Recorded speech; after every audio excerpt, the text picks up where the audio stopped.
Magandang araw, buddies. This is Chris Sniper once again. Nandito tayo sa Makilala, North Cotabato.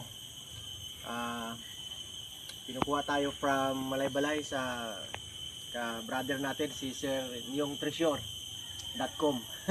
So, itong area niya is naka kural. Ilang hectares to, sir? More or less one. More than 1 hectare. Okay. So, diretso na tayo sa marker kasi nare-remap na natin to. Then, maraming nakikita natin na dig site dito. Kasi ang history ng lugar, doon banda, andyan ang laging road, yung daanan dati sa laging. So, may daanan talaga. Then, historically, almost 300 Japanese soldiers ang nagstay dito. Mga ilang buwan din, for almost 6 months. So, ibig sabihin, preparado ang site. Then, ang lugar na to sa Makilala ay marami na talagang naka-retrieve ng items. Marami na naka-hits in short. Okay? So, that is why isa itong area na very positive pagdating ng exploration. So, dyan tayo magbase. Una-una sa history, then ang mga given na marker na iniwan ng mga Japanese soldiers. Okay. So, itong nakita natin una, isa itong fulcrum point natin. Okay, ito siya. So, kung makita natin, itong bato na to, in close, sa Bisaya pa, gipaslak lang, no? Yan. Makikita yan. Then ito hole, dati-rati may ano to, may parang maliit na stone Buddha dito. Okay. So para siyang human face. Ito siya, may cutting to, 'yon. Malalim to. So letter C. Okay. So dito naman na angle. Yan. Yan. Tingnan natin may yan. Okay. So pagtatayo ako dito, yan. Tapos magkukumpas tayo. Makita natin dun sa due west or code 7 ay isang malapad na bato platform. So ito siya sa east side, ito siya. Okay, punta muna tayo doon sa kabilang bato na malaki. So may trench ito dito. Ito siya. Okay, kala natin. Ito yung pinakamalaking bato dito sa area. Na parang pawikan na forma, ito yung ulo niya. So facing east siya. So, kung pansinin natin, itong cutting na to, original talaga to. Hindi ito sinisira. Okay. So, pointing siya doon sa target natin. So, pag kukumpas tayo dito, due east, yan ang dig site. So, coordinated yon ang human face figure dyan sa bato. Yan. East to west alignment. So, ngayon, itong malaking pagong, nag-point dito sa malaki-laking load din. Okay. So, hinukay na nila to, then more than 20 feet na. Okay. Sa 15 feet may very relevant cross marker, then may mga marker pa tayo ipakita. So ito yung setup nila, yon. Ayan, ito yung tinatawag na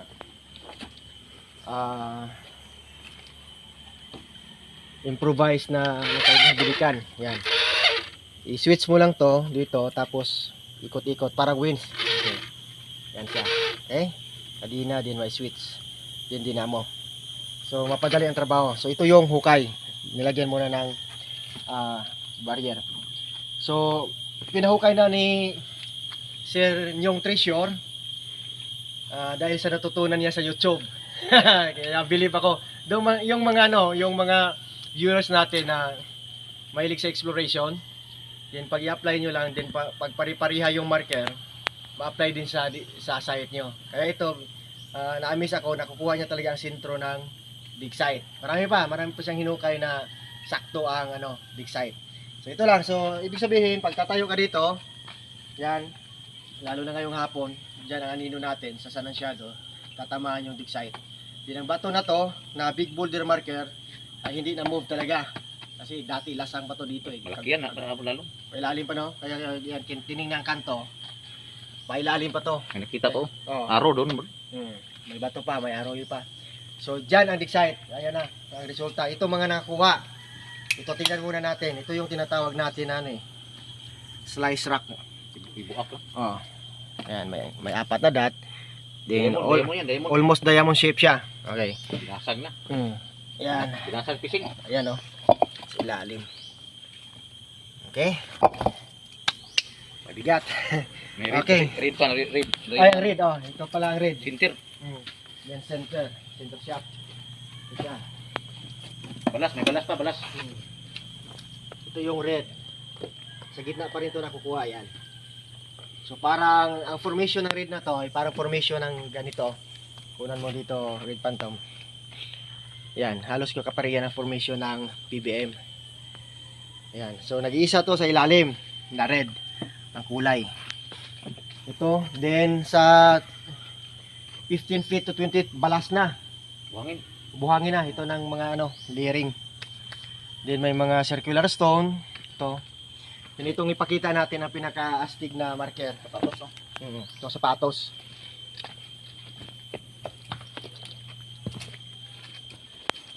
Siya. Ito, zero. Diyan nakuha. Okay, sir. Pili ka lang dyan lang. Iyang para sapatos.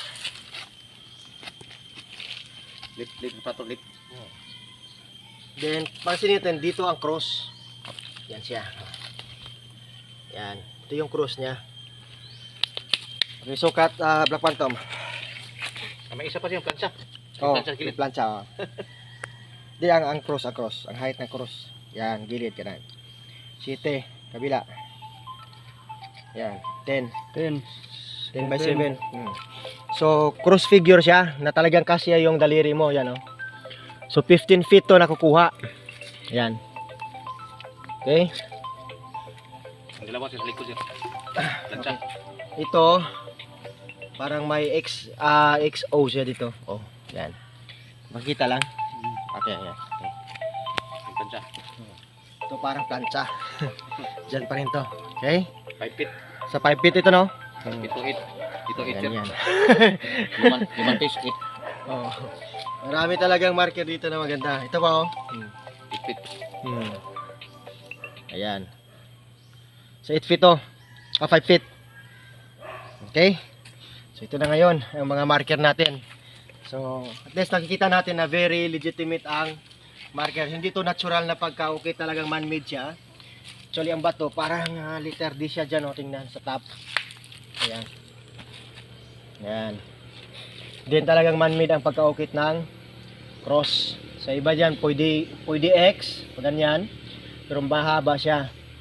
Mas pabor siya sa cross marker na nakaukit. Okay? So yan, buddies, ang very relevant marker. Basta tama ang dig site, may tatamaan kang mga Box type. HTM or hidden trail marker. Okay. Box type.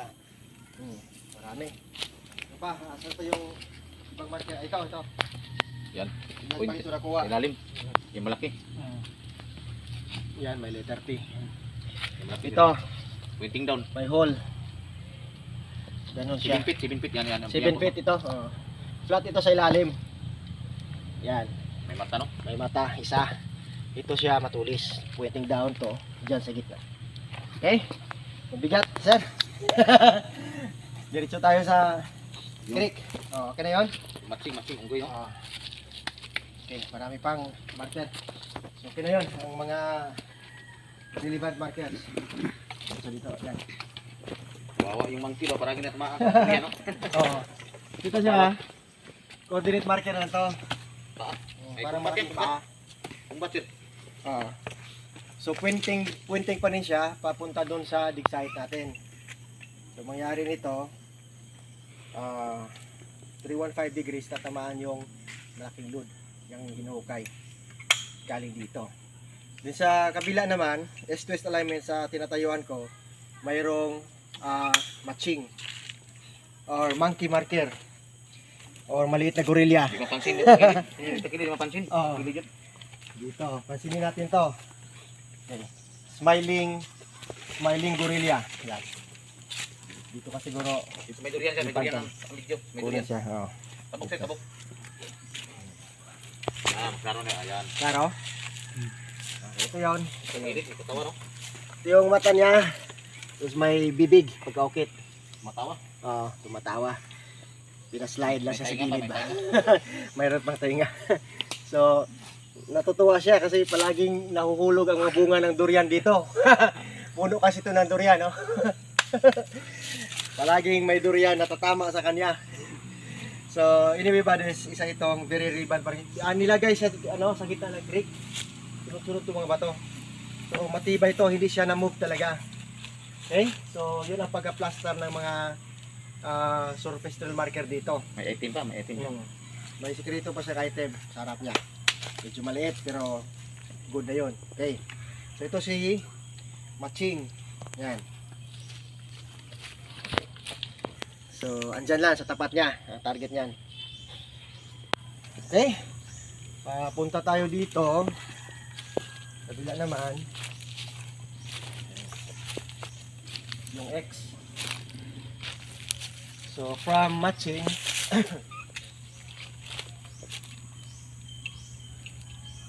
okay, another target niya sa 120 degrees. Ito. Mayroong X dito nakaukit.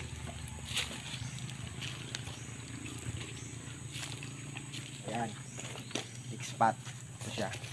So ginawa tong parang pahagdan. Klaro lang X, no? Okay. Okay, ayan siya. May pointer. Ito, cutting talaga to. So, isang cutting na to, ito, na arrowway, papunta dun sa hinuhukay. West-west alignment. Yan. Doon. Okay? Tapos itong bato na to, pinahagdan-hagdan to nila, plastar. Tatlo, isa, dalawa, tatlo. So, kahit medyo nag-erode ang lupa, siya nanatili kasi malaki. Yan, flat stone. Pangalawa, din pangatlo. Din diretso dito sa X. Dalawa yan sa baba. So, ito na yung X na inukit din. Lubog na noon. Okay? So, ito yung mga coordinates. So, maganda ang STM. Ang mga surface trail marker. Okay? So, yan ang pinaka malaking big boulder marker. So, yan ang basis natin. So, facing east, may patargetin na matag. Actually, didiretso ka doon mga 500 meters. Mayroong old bamboo. Ito yung na bamboo. Japanese bamboo. No? Green siya pero maliit. Okay? So, yun ba this? Ito yung creek. Mahina lang. Pag masyadong tag-init, mawala ang tubig. So, pag maulan-ulan, may tubig siya. So, ganito. Mga flat stone. Another flat stone to. Maganda ba cutting to eh. Parang malaking pagong. Natabunan, magod, natabunan. Oh, natabunan na lang. So, ito yung unang hukay nila na nasa pool ang dig site. Okay. Diretso tayo.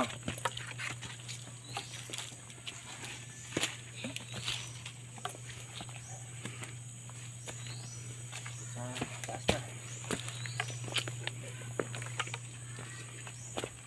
So, galing dito sa dig site. Ito. 100 meters. Tatarget tayo ng due east. Yan. So nakalinya doon. Kawayan. 500 meters. Pero 100 meters may pinahukay. Diretso tayo doon. May ano pa pala dito, no? Sir, yung uling. Nakuha 3 sako. After ng cross. Yan. Laro ang cross, oh. After ng cross may 3 sako na uling. Uling siya.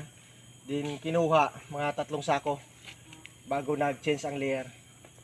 Then may cross marker. So direct under yan pag ganyan. Diretso na tayo, US. Ito na.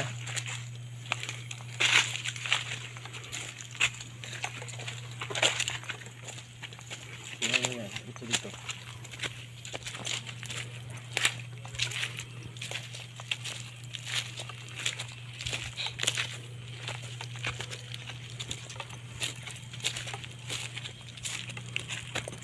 Maraming dito, gumahan plantation. Okay, ito ng dig site natin na pinahukay. Yan. So ito siya, pagtatayo tayo dito, yung unang hukay is due west. So mga 100 meters ang tinatawag natin na distance. So ngayon, pinatrends natin to kasi may coordinate din to dyan na dalawang bato. 2 to 5 degrees. Yan sa may puno. Pero di masyado makita.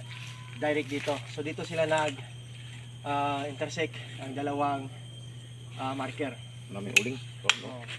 Ang nakuha dito, 1 foot, more than 1 foot is yung coin. Ito yan. Green na siya.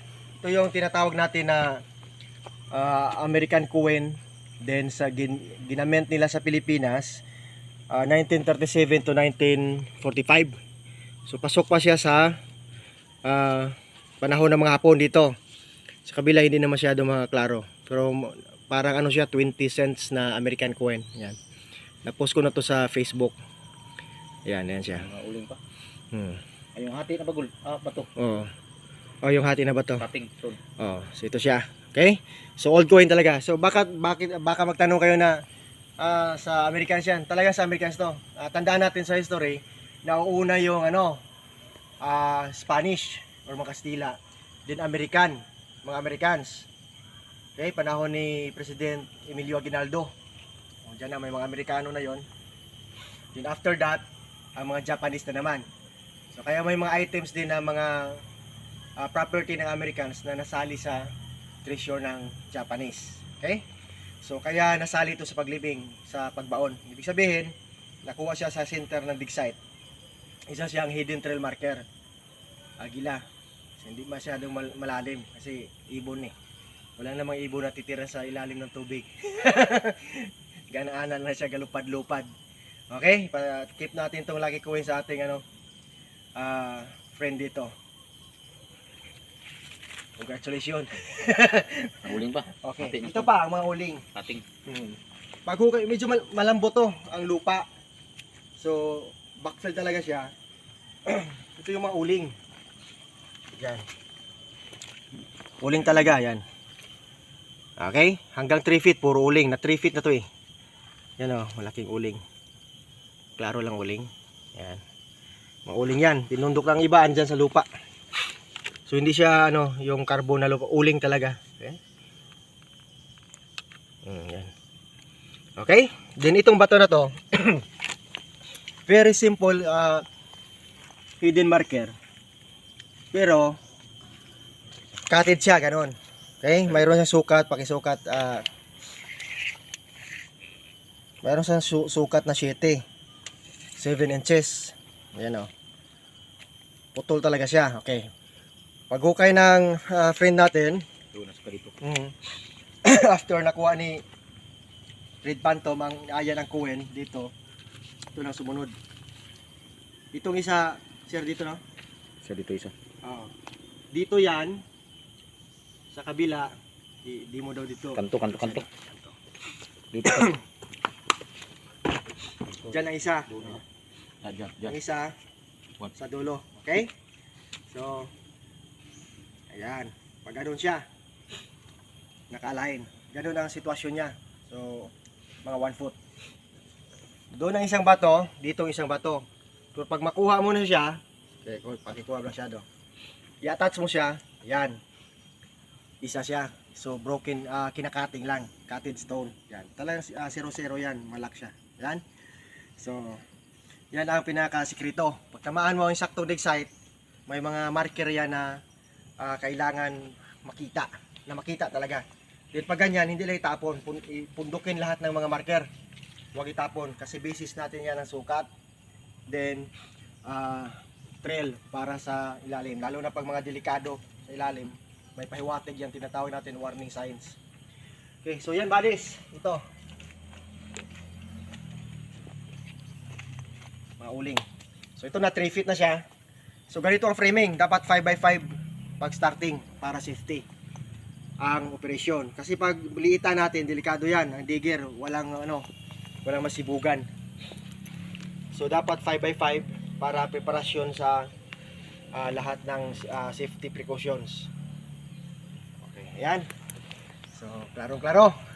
So, pasalamat kami sa tropa natin dito sa makilala. si Sir Nyong Treasure. Then Black Phantom, thank you sa pag-arrange ng schedule. Sa mga kaibigan ko dito kasama si Big Phantom saka si Black Shadow. Ano pa? Parang butas ng hapon. Okay. So yun lang pinapakita namin ang dalawang dig site. Actually, marami na dito. May mga marker na kami na inilagay para hindi mawala. So, ang operation, sikreto na yan. Ulitin ko, pakita lang namin remapping. Ang mga proseso sa pag-remap, sa pag-tisdig, pero ang operation, sikreto na talaga, confidential na yan. No? What you see, what you hear, leave it there. Just for the team, ang tinatawag natin na operation, lalo na pag-retrieval. Dapat mag-ingat masyado. Kasi maraming tao ngayon na loko-loko, no? So, dapat manatiling sikreto. Kahit naka-hits na, sikreto pa rin. Huwag magingay.